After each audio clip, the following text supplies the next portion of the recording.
ADI is the worldwide federation of Alzheimer associations, which supports people living with dementia and their families.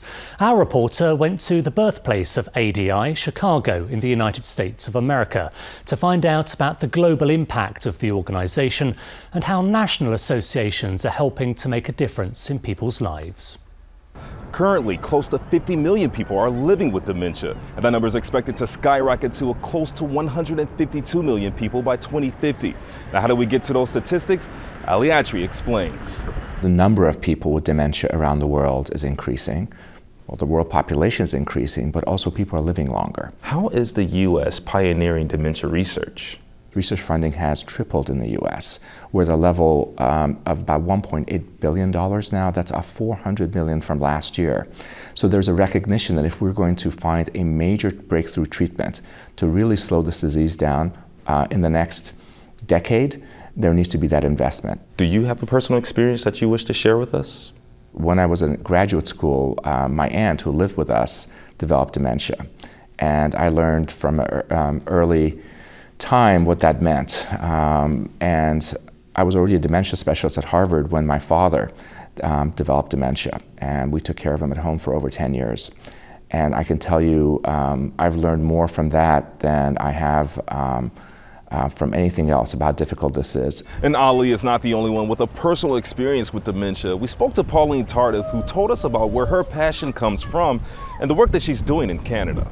Well, as a caregiver of a mother living in very late stages of dementia, and as the CEO of the Alzheimer's Society of Canada, my hope for the future is that Canada can take its rightful place in putting together a national dementia strategy that has impact on people. The Canadian federal government is creating a national dementia strategy. Can you tell me a little bit more about this? The National Dementia Strategy development in Canada is certainly looking towards the Global Action Plan as the beacon, the things that we need to achieve together, both in Canada, but also contribute to globally. That's very important to us.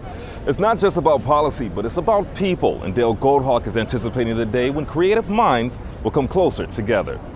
Well, I hope that some progress can be made in terms of fighting this a terrible affliction that people have.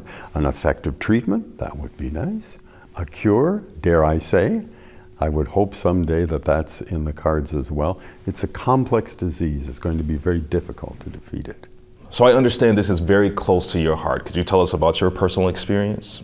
I remember to this day the trials and tribulations my mother went through caring for my father.